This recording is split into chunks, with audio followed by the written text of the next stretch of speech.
Binati ginigugma ko mga igsuon, mga minahal ko mga parokyano, katawhan sa Dios, kitang tanan nga miagwanta sa kabugnaw sa panahon o sa kabugnaw sa sayong kabuntagon. Aron lang pagtuman nini atong tinuig nga debosyon, siyam kakaadlawon nga din atong gihimo ang pagnobena, pagmisa, pagpangandam sa pagpanganak sa mahal nga Birhen Maria. Atong mga online viewers sa nagkalaing dapit sa tibuok kalibutan, ilabi na sa Espanya, sa Portugal o sa Australia nga dinhi misunod sa atong misa dinhi sa Balilihan. Kitang tanan nga niya dinhi karon. Good morning. O pasalamatan nato ang Dios nga niya na kita sa ikaunom, 2/3 na kita sa atong mga misa sa kaadlawon. Pasalamatan nato ang Dios kay buhi patang tanan. Atong hatagan ang Ginoo sa masipang pakpak. Nakapuli kong misa kang Father Linuel manunta ron schedule pero si Father Linuel na ay ibati sa lawas murag gihilantan uniawa sa magkakuha aning maong misa karon. Nalipay po ko kay dugay na kong kamisa ni kaadlawon ato pa man siguro December 16 nya murag maora po ni schedule og misa og kaadlawon og di mautro dinhi sa ato ang main church. Ang mensahe karon nini kaunom ka misa nato sa kaadlawon gituhog sa usalang ka pulong kining giingog pagduaw. Mo man ay tema karon og mao po na ang ebanghelyo karon ang pagduaw ni Santa Maria sa iyang igagaw nga si Santa Isabel. Ikapila man ang misteryo sa kalipay. Ika-unom, ikaduha, limar mga misteryo. Di pa yung tandog, ika-unom, hindi juti rosaryo. The visitation of the Blessed Virgin Mary. Usa may naa sa pagduaw. O ngano nga hingduaw mangyod ang Birhen ngadto sa iyang igagaw. Nganong reg itsatra. Nganong reg i-Viber ato ni Mama Mary or gi-video call ngadto sa igagaw nga si Santa Isabel. Sa mo po mapoy video call atong panahon na. Ang distance, ako nakaadto man ko ani pag-adto mo sa Pulilan pinakatugikan karon. Ang distansya aning bahay ni Mama Mary ug bahay ni Santa Isabel more or less 25 to 27 kilometers. So murami og tagbilaran to Loon. Nya mao na iyang lakwon. Maglakaw ra man sa una. Biyahe ka nang maglakaw ra ka.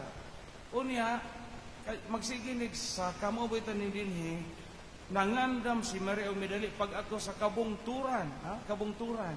Dili kapatagan. Ngano man ug moadto ka sa bahay ni Santa Isabel o ni Zacarias, mga ginikanan man ni San Juan nga magbubunyag. Igagaw ni Mama Mary ni. Kay igagaw man si Jesus o si San Juan nga magbubunyag, magsigi kag ascend sa kaon. Pero ang mga tao magod sa una kay di man magdali. Og nagbiyahe nila sa una ay din mo kuyog ka grupo o nganlag karaban or maglakaw ka na kay kauban og atto kita ka maatlik haponos maribuhok anha ra bugod katog na biyahe lakaw na po din kaugma atto na po kagkwase hangtod maabot kag Loon. Pero sa may giduaw kamo og naay buduaw ninyo malipay ba mo? Kana tinuod. Og duawon man itong binadjing maldita o na mangutana og sa aman ag deklarasyon juta mama. Kaya hong ibaligja malipay mo de. Di lagi. Romano man ni karon nalipay lagi si Santa Isabel nga giduaw. Og duawon kinta mo o kanunayan mo anha anang inyong mga suki o piyesta na maadyo o mamista pero di na mo ingnon og sila na po'y magtinaw. Ganahan pagkata og sila ay amuan ha. Kamo mga minyo ani o mga lagas na ani duawon kita mo sa inyong uyab strato sa una. Unya kana bitaw nga hayahay na maayo nagpagkabutang Kunya ikaw na lagas kang gagapuyo kang gainusara unsa ing mahayan bitaw kay apat bitaw to kay kitay magdajon. Hayahay na unta karon. Tanawa gasudan karon ginamos guno. Kay namana makagbanang balinguhot, imo makong gibaylog lain. Sama imong bation. Sama imong bation. So duha di ay ka pagbati ang atong masinati nining gitawag og pagduaw. Primero, naay pagduaw nga makadasig. Naay pagduaw nga makadasig. Kanang muuli imong anak na nakayan sa barko, muuli imong anak na narbaho nga nurse sa London, pananglitan, iniguli, niya ma, tagbu ako. Kanang kahibaw bitaw ka nga, tunuan ka iniguli. Makadasig na. Yung naa kay anak nga narbaho Manila, yung ma, muuli ko. Kay jamu-jamu jo ko ikatuno ma. So jamu jo ko muuli na jo ko kay mamista. Makahugno na.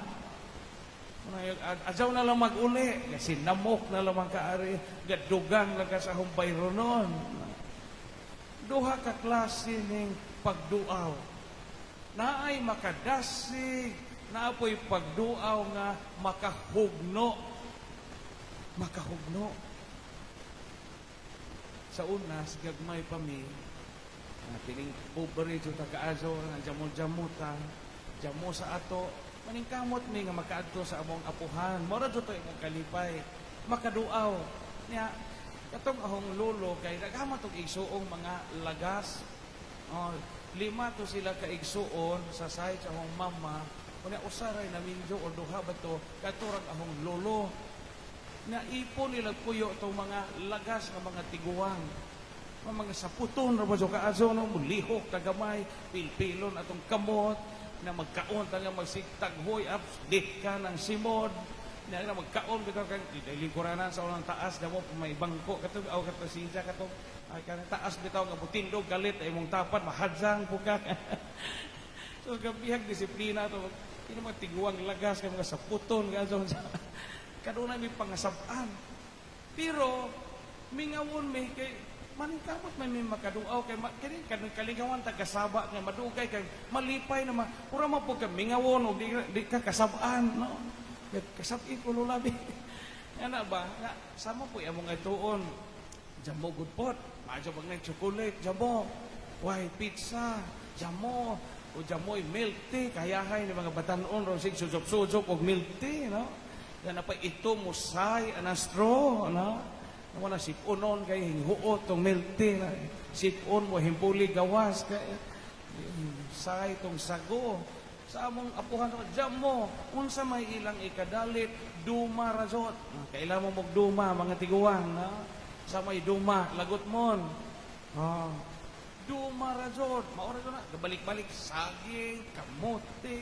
ubi gabi lami ko ta itutho no kanang kanunay ni tong saging ginamos ilasan bitaw to sa ni ubang mga arang-arang ng pagkabutan oy nakaroon na ba lami sa ginamos oy appetizer lami man ang ginamos o panagsara pero kanang ginamos imong sudan pamahaw paniudto labi ra jud bulinaw nga istrikto kalimutaw nga inigpaak nimo musipat og baos wa do nay lami maso man mga dato mi og lami ng ginamos appetizer man din ang ginamos pero suwa nimo na ginamos di jo kalamian sa initan-aw na ginamos mo yung sa magbihod ani kay itong patjon aron mawa na ni ginamusan pero nga nung muduaw mo may kaniadto kay mabati namo nga panggaon mi bisag kanunay mi pangasab-an malipay mi mo ato sa mga bahay sa among apuhan niya dahil kasa kay hinumdum jo ko aning duaw mi gawan-uwan to kanang gadamikot ag panahon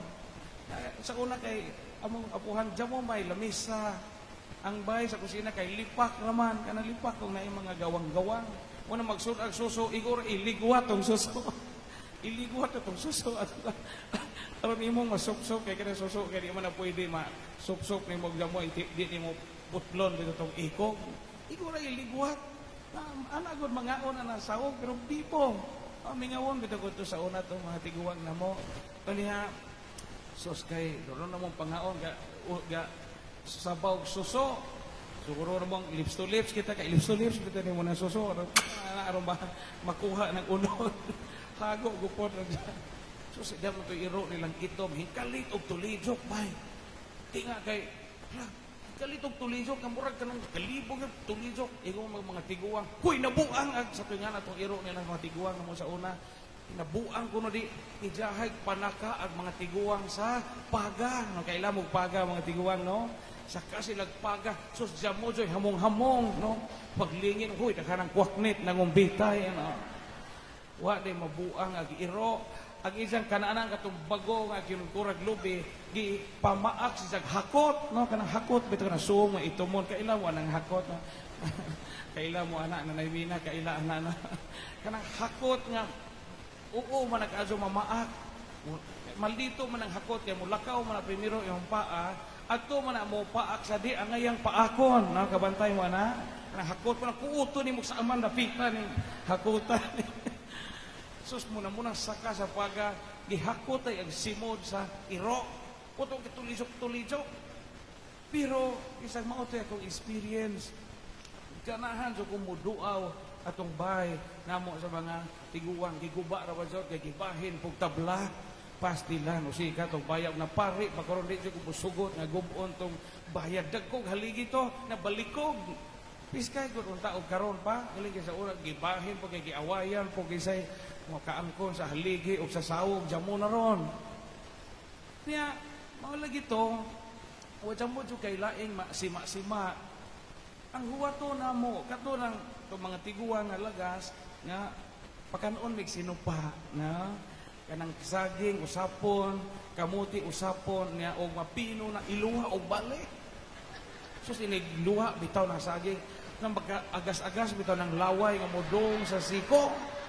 Kung niya mudong sa siko unja umuwon man to nila kanang ngay umuwon mura bitong nganaon na mapurma ang agi sa umpat ibutang og platong sarten kanang blow bitong nilet sus magtapok lagi ng laway anang sarten no murag maglanaw mo to ilugan na mo mga apo luod go kaso kay wa ko to yung mga toothbrush kay to mga tiyo kay magmama man to kanang mura og bujo biosig ka og bujo so sa o kanang daghang po mga apo kita nga maghuwat inig sinupa na pulitugon po itong mga buho at ngipon kay ito isaging hinghuot kay ipon no pasti lang wow kamote mga tiguang kakaon na ba magsinupa sa una puso man na kanang saging bitong kamote nga usapon at ipakaon na to sus magsinumbagay kung mga apo sa una kagailo kung sinupa muna-munang luura ba kanang luwa bitaw nga ikor lagom-lagom Jesus pero kay bahog tabako pero nang pare mapod agi ngaon og sino pa pagduaw nganong hingduaw ang birhen ngadto sa iyang igagaw aron magdaog maayong balita kay ngani man gud ni duha sila ka babae nga puro na panalanginan sa Ginoo. Pagduaw ni Mama Mary sa Isabel, humana siya giingnan sa Anghel Gabriel nga magbuntis ka batang laki. Pero dipiring sa sila. Kay si Mama Mary, panahon nga siya pahibaw sa Anghel nga himong inahan sa Dios, it was estimated nga si Mama Mary between 13 to 14 years old. Bata pa siya. Dalagita o naato pa. Gamay man ang dalagita kaysa daga, di ba? Dalagita ko, planggana, plangganita, kutsara, kutsarita, na di ba? Senyora, senyorita, gamay pangadalaga. Una, si Santa Isabel, ang igagaw, tiguang na. Tiguang naman si Santa Isabel, gabuntis, mabito itong Ebanghelyo sa miaging mga adlaw nga naamang ijambana, kadi mamutuo. Ay, itong duha ka adlaw miagi, naamang si Zacarias kay tinay si Zacatuong mubuntis pa iyang asawa. So duha ka babae nga igagaw, ang usa batanon, ang usa tiguang. Puro gabuntis og batang laki. Ang gibuntis sa dalagita, ang Ginoong Hesus. Una ang gibuntis sa tiguang, ang Santos nga maoy ang propeta nga moy gaandam sa agianan ni Hesus si San Juan nga magbubunyag. Nasabtan ninyo? So isi sila, ga-exchanging gift sila. Gada si Mama Mary sa kalipay, gada siya sa iyang tiyan sa Ginoo. Si Santa Isabel pod gabuntis pod sa propeta nga miandam sa agianan sa Ginoo. Mo bitaw ingon Santa Isabel, uy, nganong gianhimang ko? Unsa man ang rason nganong ni amang ka? Pag ang hinimo hasta ang bata sa huntian, hinulpot sa kalipay. So si Mama Mary gada og maayong balita ug mensahe sa kalipay ngadto sa iyang igagaw. Unya ang iya pong igagaw hatod po ni Mama Mary balita. So ingon si Mama Mary, magbuntis ra ba ko? Iyon po siya sabi, buntis po ko. Ha? Ingana ang tuyo o pagduaw. Kinahanglan nga ang atong pagduaw magdaog kalipay. Magdaog kasadya o kamaya sa kinabuhi o kasing-kasing sa ubang mga tao. Ngunit problema, magmuduaw ta sabay sa ubang mga tao, imbis magdatag kalipay, magdatag kalamidad, mahimo ta nga makahugno sa ilang kinabuhi. Kamo, naning modernong kapanahunan kita, hinahinay nagawa ng pagduaw, nga naman tungod sa gadget. Ang physical presence, gilisan na ron o virtual presence. Diba? Mubito ng karon, di na matamanghilak, manglarga, atong bana, atong asawa sa ladyo, atong mga anak ko sa ladyo. Ano naman, di na matamingawon pag-adyo kailig-oni mo sa imuhang gadget, kita ka man kasalang naong. Sa una kay di man, una kinahanglan so kang muduaw, lawas nun ang imong pagduaw. Karon na may gadget, virtual presence. Mga mag-iazon gani, uban na sa abroad, cellphone na may kalingawan o lips to lips. Subo na cellphone usahay, malagom na ng screen. Ito atong simo dito, ipadagandagan. I love you love, pero cellphone ra to. Virtual presence. Sa una di man mahimo, physically present you ka. Ug mo ni gihimo ni Mama Mary. Karon, kinsa may mga tawo nga angay natong duawon kaya sa atong kinabuhi. Kamo mga parokyano nga napay mga tiguang nga ginikanan ko asa natong gabi, manuaw pa ba mo? Piskay o manuaw mo, labong buhi pa sila. Kana ra bang di mo duaw mo ba ni kusog mo hilak atong inikamatay. Nay, nganong gibidaan man ko nimo? Mukujog ko nimo na ituod pud atong buho. Masuko pag isay gatul kay way batasan na. Kusog mo hilak lamong sa buhi pa wa mo duaw. Labong sa buhi pa di mo hatag og paragatas. Labong sa buhi pa di gani mangumusta. Kami mga pari, na mga pari nga tiguwa nga kinahanglang duawon kay tuwa na sa retirement house, tuwa na sa pre-departure area. Mga pari nga ganganga na lang nga di na maputo tong laway. Mga pari nga di na kaila o kinsay muduaw nila. Mga pari nga og imo pamisahon tulo na kaamahan namo o mga pari nga wa na gani sakto nga kabuot. Muduaw pa ba ang mga pari nga askil sa mga pari nga galuya? Pagdaw sa kumasakiton nga gigutom, nga gipasagdan sa mga anak, so giduaw sa ilang mga pagumangkon. Ganga daan kay kakaunon. Gigutom yung tagkipasagdan na kay kanang isahay na kinabuhi. Sige nga.